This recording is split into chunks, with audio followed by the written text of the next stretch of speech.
there's only so much you can get in place. Then you're either going to go or you're not going to go. I did take at least 30 days being that kind of person. I went through and I was like, let me do some research. Let me see what's out in my community.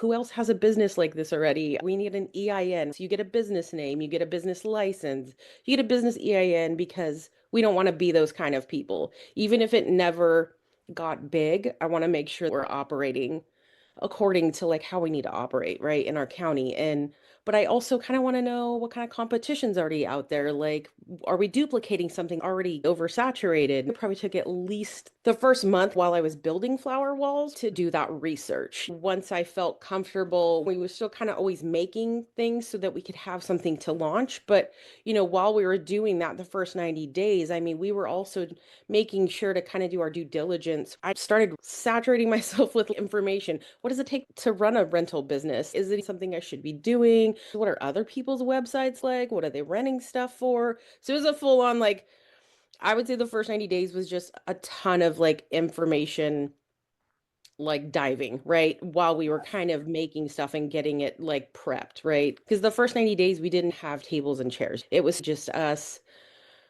getting information. I already knew I wanted to do it. It was just like, okay, let me make sure I at least have like a little bit of information. And I have a little bit of, legality and stuff.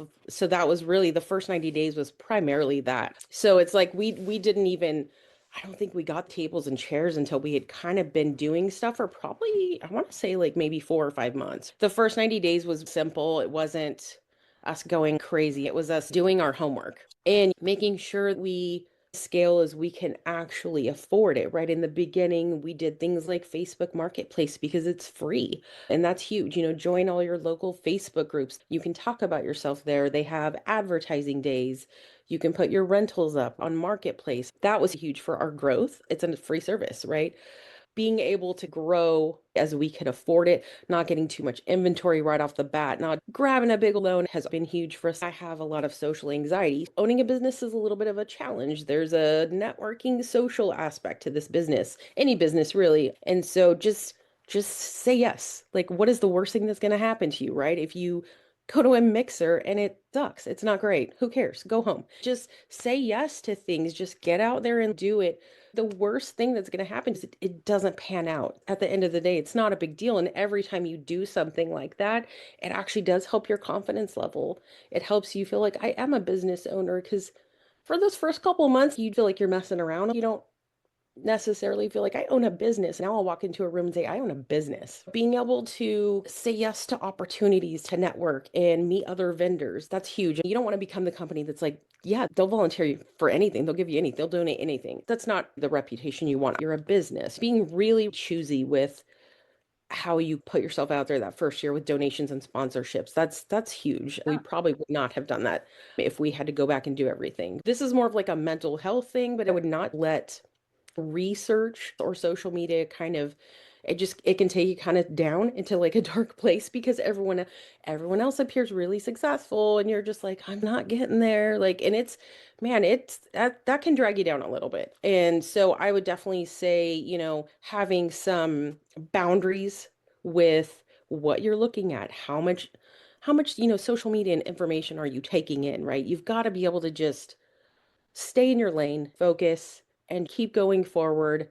And then, of course, the big one is, right, to just not get into more inventory than you can actually handle. And I don't even necessarily mean financially, which that is important, but for us, it's like, man, we think that we should have some tents. That would be great. Those are money makers. Never put up tents before. I don't really know what it takes. We were just assuming we'd figure it out, which we did. But looking back, what would I have done better? And that's, before you take on some of the larger inventory, A, make sure you can really afford it. B, make sure it's going to take off in your area. You're going to get that return. C, make sure you know how to do it. How do you install it, maintain it? How many people does it take? How do you transport it? That is huge for us. There's definitely some stuff that I think that we jumped on that we probably should have done a little bit more research on, taking a little more time. The one thing I was really glad I did was put the research in.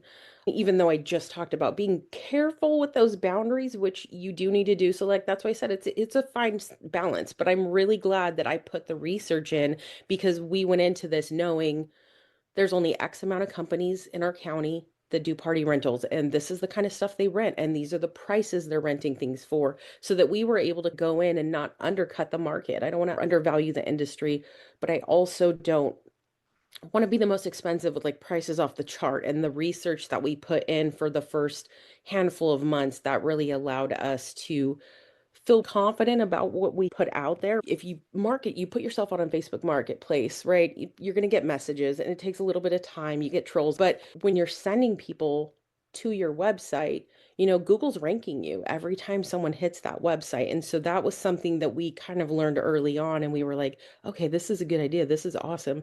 It's something I definitely wouldn't change. Use that free marketplace, but as soon as they message you, try to get them to go to the website. You're plugging yourself for free with Google.